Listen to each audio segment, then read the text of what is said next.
और हम लोग some basic concept of chemistry chapter की स्टडी कर रहे हैं, जिसका आज लास्ट लेक्चर पढ़ने वाला है। हम लोगों ने लास्ट टर्न पे डेंसिटी का एक कॉन्सेप्ट पढ़ा। डेंसिटी के कॉन्सेप्ट से ये सीखा कि आप उस फॉर्मूले से या तो मास निकाल सकते हो या तो वॉल्यूम निकाल सकते हो, और कहा था इसके क्वेश्चन देख लेना। लेकिन कहीं से क्वेरी आ गई कि एक दो उसके न्यूमेरिकल्स करवा दिए जाए। तो लीजिए भाई, आज इसी से शुरुआत करते हैं। हम लोगों को ये क्वेश्चन लिख रखा है कि एक सॉल्यूशन है जिसके पास 20 ग्राम अल्कोहल है और 80 ml वाटर है। ठीक, वाटर की डेंसिटी आपको दी गई है। Find mass by volume percentage of solvent और डेंसिटी ऑफ सॉल्वेंट ये दिया है। अब आप कैसे कैलकुलेट करोगे बेटा? देखो, मास by volume percent of solvent अगर निकालना है तो याद करो, आपको बताया था, आप ऊपर क्या लिखोगे मास ऑफ सॉल्वेंट अपॉन क्या लिखोगे, वॉल्यूम ऑफ सॉल्यूशन। यही लिखोगे कि नहीं? इनटू 100।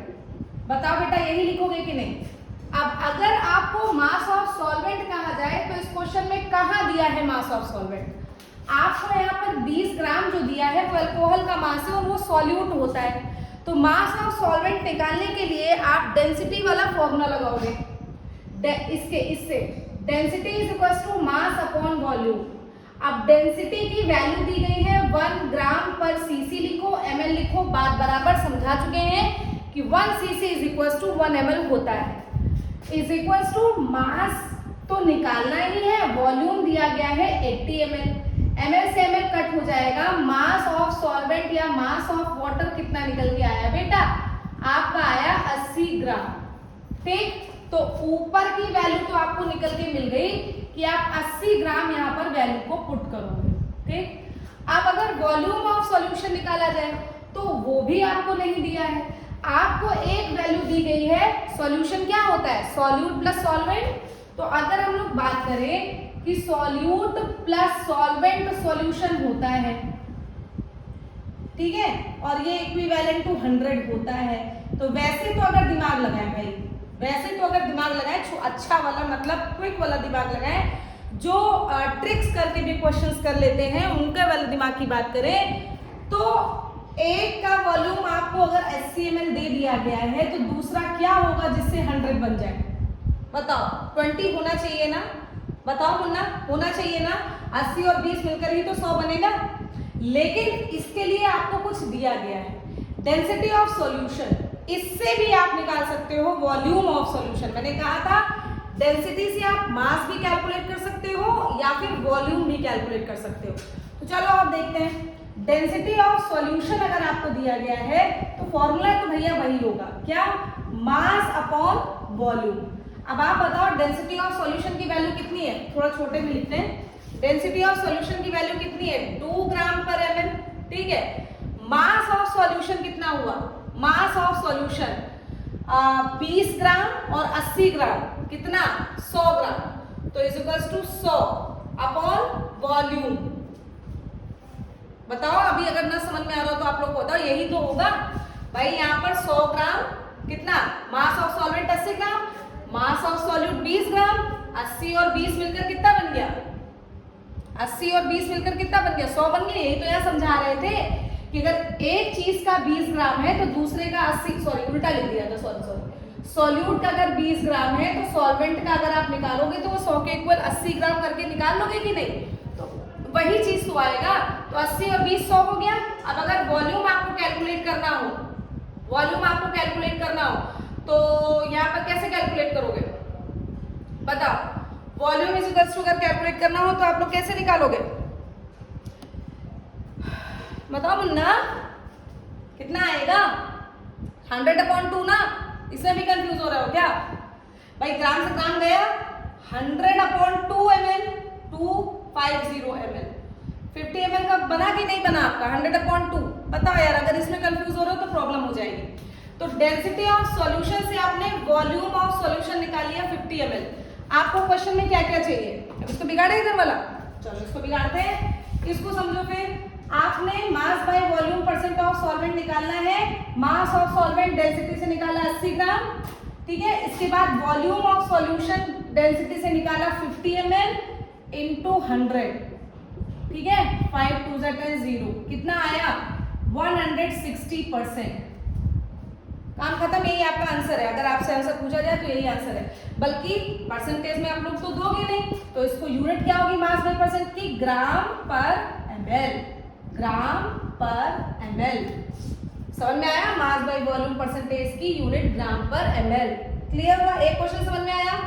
फटाफट इसका स्क्रीनशॉट लो, दूसरा क्वेश्चन भी आपको कैलकुलेट तुरंत करवाएंगे।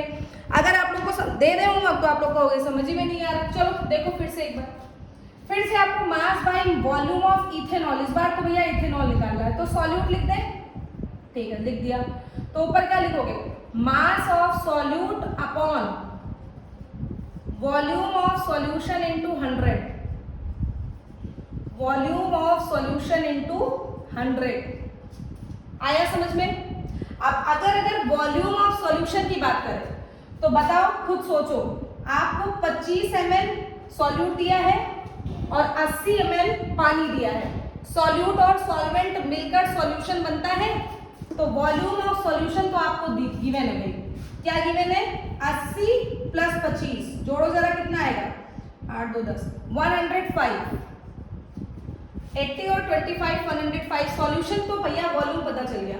अब हमको मास और सॉल्यूट पता चल जाए, इसके लिए डेंसिटी दी है, बार बार एक ही बात समझाई जा रही है, इसके लिए डेंसिटी दी है। चलो निकालो, density is equals to mass by volume. Density कितनी, 0.80 ग्राम पर ml is equals to, mass को निकालना ही है अपॉन वॉल्यूम में क्या लोगे, वॉल्यूम ऑफ सॉल्यूशन लोगे, वॉल्यूम में क्या लोगे 25 ml। कट करो, m इज इक्वल्स टू क्या बनेगा,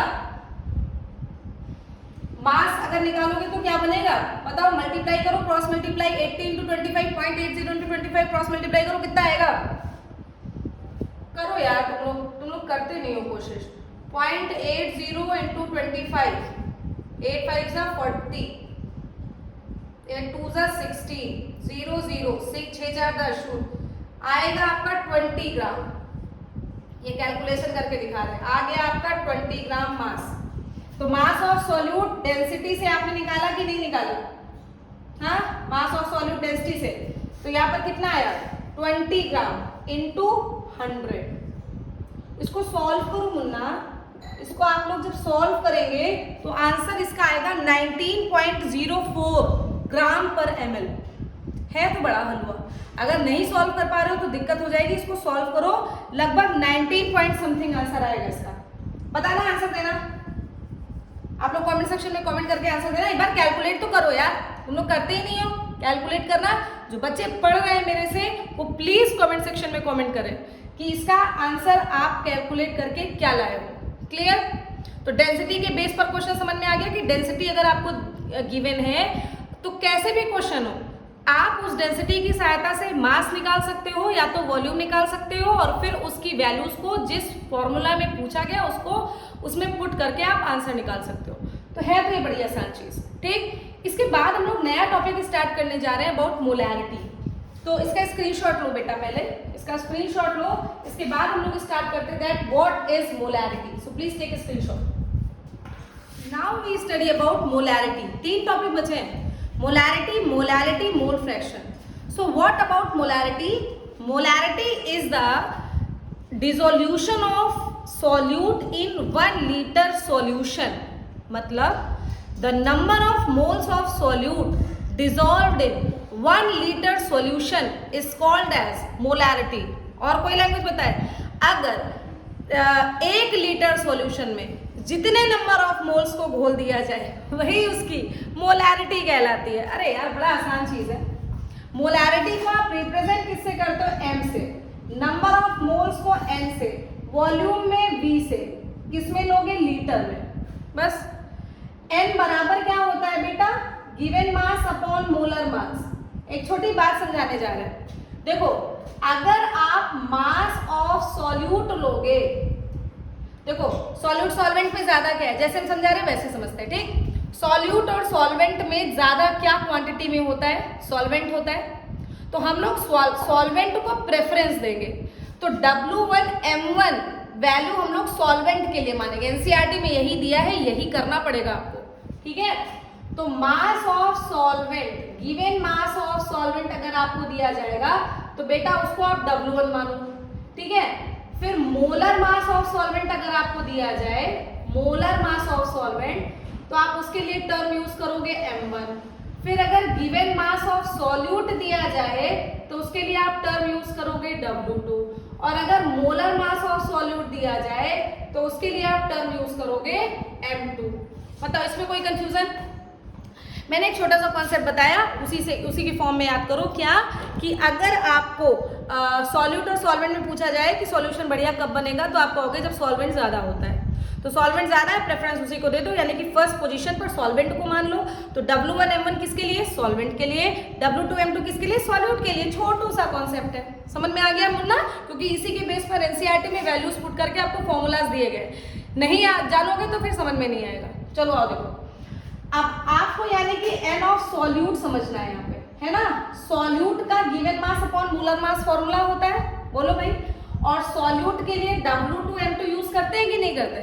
तो आपका फॉर्मूला यहाँ निकल के क्या बना? W2 upon M2 into volume in litre. लेकिन अगर आपको ml के चीजों को निकालनी पड़ेगी तो वॉल्यूम को 1000 से डिवाइड करना पड़ेगा। तो फॉर्मूला क्या बनेगा?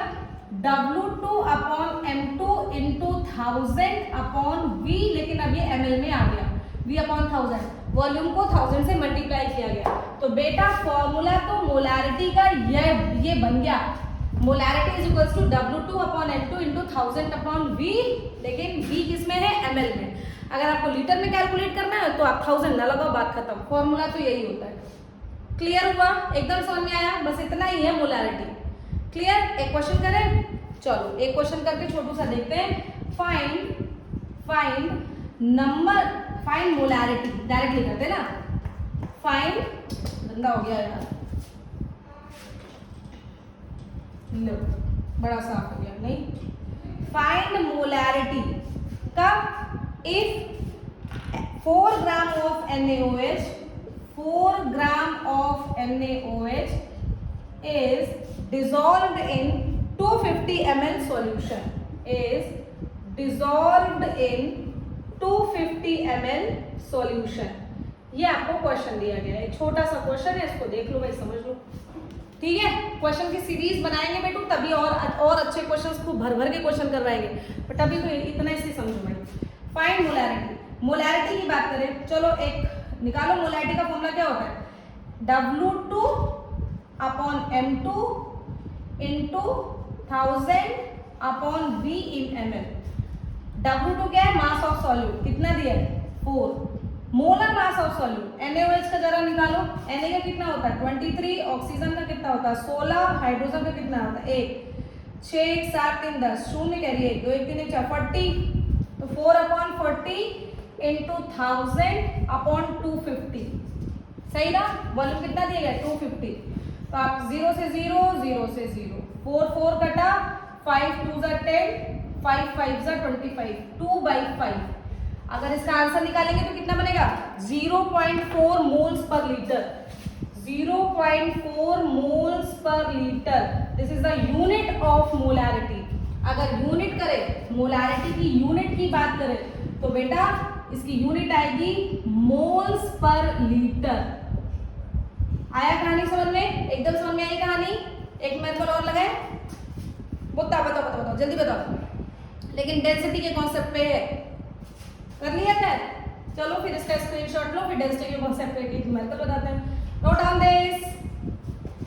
चलो हम लोग फिर एक क्वेश्चन करके देखते हैं अबाउट मोलारिटी। डेंसिटी का भी कॉन्सेप्ट है, मोलारिटी का भी कॉन्सेप्ट है, बड़े कॉन्सेप्ट चीज है। चलो देखो, आप लोगों को मोलारिटी का फॉर्मूला गिवन है क्या? W2 upon M2 into 1000 upon V इन ml। W2 क्या होता है? मास ऑफ सॉल्यूट, क्या दिया है? 20 ग्राम, क्या आ जाएगा? 20। Molar mass of solute, CH3OH निकालो जरा, कार्बन का 12, फिर मोलर मास 12, फिर 3, फिर 16, फिर 1, 6 1 7 8 9 11 12, 2 कैरी 1 1 1 2 1 3, 32 इंटू 1000 अपॉन वॉल्यूम में लोचा बना बेटा। वॉल्यूम ऑफ सॉल्यूशन चाहिए, वॉल्यूम ऑफ ऑफ सॉल्यूशन के लिए दोनों की डेंसिटी दी गई है, तो दोनों की डेंसिटी से वॉल्यूम निकालो, फिर उसको ऐड करो, वो याद रखो। बड़ा कंफ्यूजन है, करना तो पड़ेगा। चलो सबसे पहले डेंसिटी ऑफ सॉल्यूट से निकालेंगे, ठीक है। मास अपॉन वॉल्यूम 0.80 ग्राम पर ml, मास कितना है 20 ग्राम अपॉन वॉल्यूम, ठीक है। वॉल्यूम ml ml कटा, क्या करोगे 20 अपॉन 0.80 कैंसिल करो, कितना आया 20/8, कितना आएगा भाई 20। सॉल्व करो बेटा, सॉल्व करो, कितना बनेगा आंसर। अगर देखा जाए तो इसका आंसर कितना आएगा 25 ml, ठीक है। इसको कैलकुलेट करके देखोगे तो आंसर आएगा 25 ml। फिर डेंसिटी ऑफ सॉल्वेंट निकालो भाई। डेंसिटी ऑफ सॉल्वेंट भी मास अपॉन वॉल्यूम, कितना दिया डेंसिटी 1.4 ग्राम पर ml, मास कितना दिया है 80 ग्राम अपॉन वॉल्यूम इन ml, कट करो, कितना बनेगा 80 अपॉन 1.4, 800 अपॉन 14, कितना कैलकुलेट करके निकालोगे बताओ मुन्ना 57.1, ठीक। अब अगर आपको डेंसिटी ऑफ नहीं वॉल्यूम ऑफ, ये भी वॉल्यूम निकाल लिया, ये भी वॉल्यूम निकाल लिया, अब वॉल्यूम ऑफ सॉल्यूशन अगर कैलकुलेट करना है तो आप 25 प्लस 57.1 कैलकुलेट करोगे, जिसकी वैल्यू किसके इक्विवेलेंट आई भाई 82.1 ml के इक्विवेलेंट आई, जिसको हम लोग अबाउट में 82 ml मानेंगे तभी कैलकुलेट कर पाएंगे, ठीक है। तो 20 अपॉन 32 इंटू 1000 अपॉन 82। अब आगे का कॉन्सेप्ट आपका है, आपको भैया कैलकुलेट करना है, इतना कैलकुलेशन तो आना चाहिए। आपका आंसर लगभग में 7.6 मोल पर ml आएगा, आप समझ लेना आपका आंसर सही है। क्लियर, एकदम समझ में आया। तो ये कॉन्सेप्ट आपके डेंसिटी और मोलैरिटी के बेटे को डेंसिटी से मोलैरिटी भी निकालना बता दिया, तो भाई डेंसिटी का कॉन्सेप्ट तो आपको लाना पड़ेगा वरना प्रॉब्लम हो जाएगी, ठीक। अब हम लोग सीखेंगे अबाउट मोलैरिटी, तो इसका स्क्रीनशॉट ले लो, तुरंत मोलैरिटी समझाते हैं। चलो फटाफट स्क्रीनशॉट ले लो, ठीक है। अगर हम लोग मोलैरिटी की बात करें तो जैसे मोलैरिटी सीखा था ना, वैसे मोलैरिटी कुछ बच्चे कहते हैं मैम आप तो उतली हो गई है क्या, मोलैरिटी बोल रही है कि मोलैरिटी बोल रही है। अरे मुन्ना मोलैरिटी एक चीज होती ही है, मोलैरिटी जिसको स्मॉल m से डिनोट करते हैं। मोलैरिटी क्या था कि number of moles of solute in 1 litre solution, इसमें क्या होगा number of moles of solute dissolved in 1 kilogram solvent. ये बड़ी बात है, सॉल्यूशन नहीं सॉल्वेंट की बात है, क्या number of moles of solute, number of moles of solute dissolved in 1 kilogram solvent. भैया इसी की सारी वैल्यू है, नहीं गड़बड़ा जाओगे। तो m बराबर क्या बना n/W1, क्योंकि हम लोगों को किलोग्राम में सॉल्वेंट लेना है। n/W1 मोलैरिटी क्या था n/V, बताओ लीटर में, यहाँ पर W1 किस में है किलोग्राम में। अब ये क्या है सॉल्यूट का, तो फॉर्मूला क्या बना W2/m2 इंटू W1 इन kg। लेकिन जैसे वहां पर हम लोगों ने क्या किया था कि लीटर को मिलीलीटर में चेंज किया, वैसे यहाँ पर भी किलोग्राम को ग्राम में चेंज कर सकते हैं। तो यहाँ पर फाइनली मोलैरिटी का जो फॉर्मूला बन के आएगा वो आएगा W2/m2 इंटू W1, इसके बाद 1000 से आप इसको डिवाइड करो, 1000 और इकाई में आ गया ग्राम में। लो मोलैरिटी का भी फॉर्मूला बन के आ गया। यूनिट की बात करें, यूनिट की तो इसका क्या बनेगा मोल पर किलोग्राम या मोल पर ग्राम।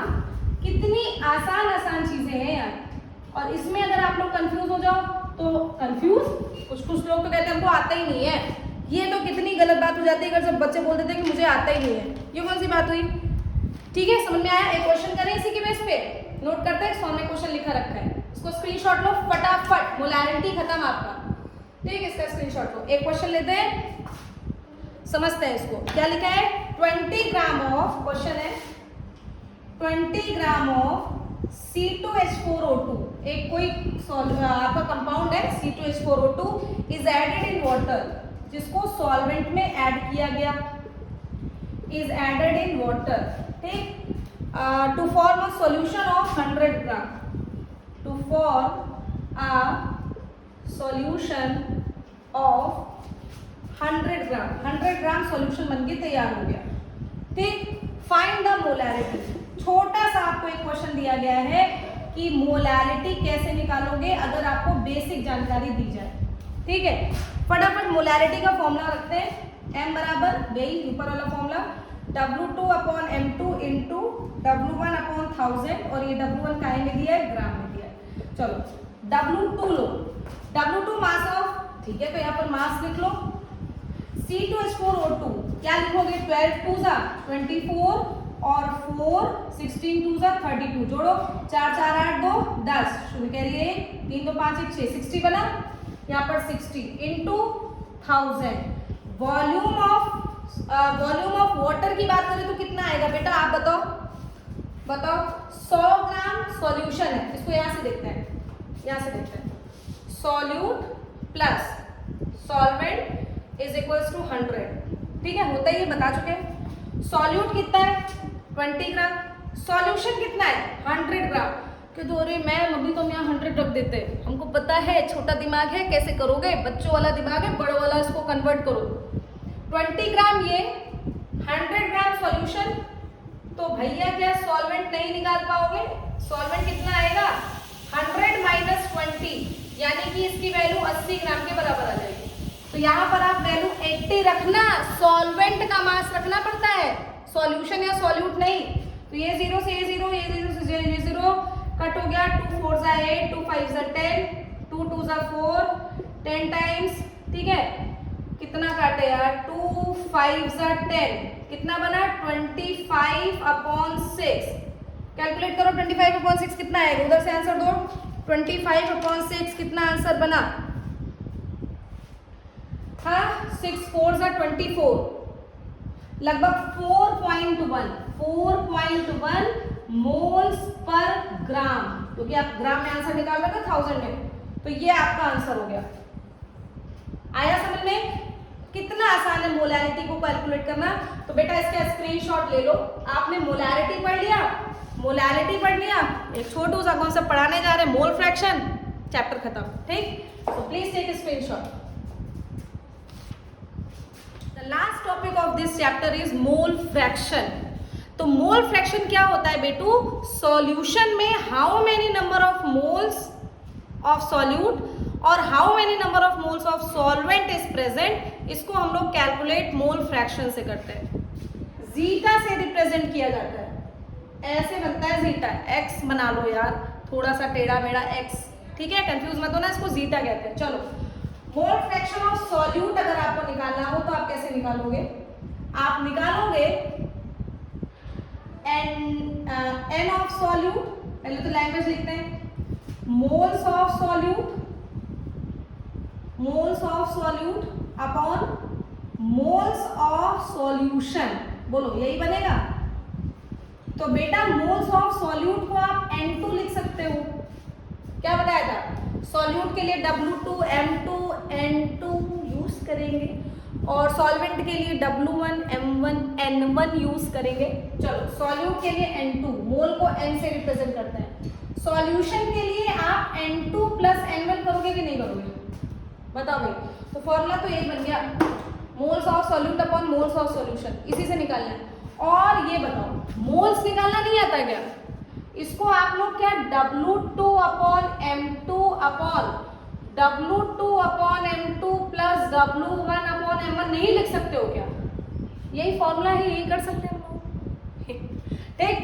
इसके बाद अगर मोल्स ऑफ सॉल्वेंट निकालना हो तो सॉल्वेंट क्या होता है, सॉल्वेंट को भी ऐसे लिख के दिखा देगा, चलो लिख ही दे रहे हैं भाई, moles of solvent upon moles of solution, solvent के लिए 1 टर्म यूज करते हैं, N1 upon N1 plus N2, W1 upon M1 upon W1 upon M1 plus W2 upon, यार कितनी बार ये सब करवाओगे, कितना आसान चीज है, ठीक है। एक टर्म और कि अगर, ये तो मैंने दोनों चीज बता दी, अगर आपको दोनों चीज पूछिए तो आप ऐसे निकाल सकते हो, लेकिन अगर आपको एक फंडा बता दे और आप आप एक चीज को कैलकुलेट करके दूसरी चीज निकाल पाओ तो कैसा लगेगा, मजा आएगी। तो देखो x1 plus x2 is equals to 1 होता है, ये भी आप जान लो, ये फॉर्मूला है। तो अगर मान लो आपने सॉल्यूट निकाल लिया, मान लो सॉल्यूट निकाल लिया, तो आप 1 माइनस x2 करोगे तो क्या तुम्हारा x1 नहीं आ जाएगा? बताओ, 1 माइनस x2 करोगे तो क्या तुम्हारा x1 नहीं आ जाएगा? बड़े प्यार से आ जाएगा। तो ये फॉर्मूला है, ये भी है, इसको बना के देख लो भाई कि अगर आपने एक चीज को कैलकुलेट किया तो उसको 1 से माइनस कर देना, अपने आप दूसरी चीज आ जाएगी। क्लियर हो गया? छोटा सा मोल फ्रैक्शन का कॉन्सेप्ट है, देख लो, इसमें कुछ भी नहीं रखा है। ठीक है, समझ में आया? अब अगर आपको एक क्वेश्चन दे दें, हम यहीं पर एक क्वेश्चन छोटा सा दे दें, सॉल्व आप करोगे क्योंकि सॉल्व हम इतना लंबा नहीं करने वाले। क्वेश्चन देखो, find mole fraction of aqueous या C2H6O2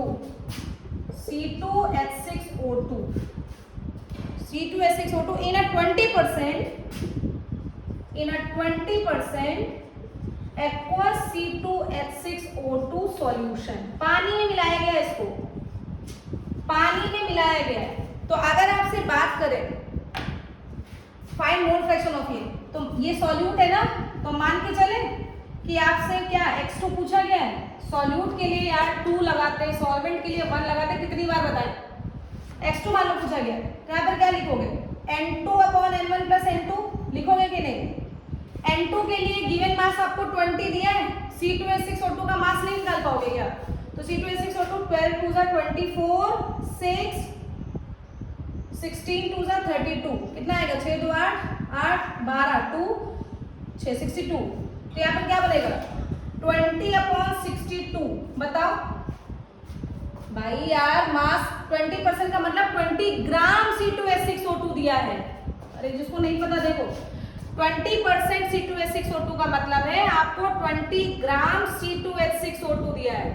तो अगर सॉल्यूट निकाल लिया तो वो सॉल्वेंट कितना बना? 80 ग्राम पानी में इतना डिजोल्व है। तो आपको दोनों का वेट पता चल गया, मास वही तो चाहिए। तो आप N2 कैसे निकालोगे? 20/62, ठीक है, और 20/62 प्लस N1 का मास कितना है? 80 H2O का मोलर मास कितना होता है? 18। इसको सॉल्व करो, आपका मास निकल आएगा फटाक से। फटाक से तो नहीं है, हम ये नहीं कहेंगे कि बड़ा इजी है, लेकिन पता टफ भी नहीं है यार। मोल्स को कैलकुलेट करना है, 20/62 कैलकुलेट कर लो, मोल्स ऑफ C2H6O2 निकल आएगा।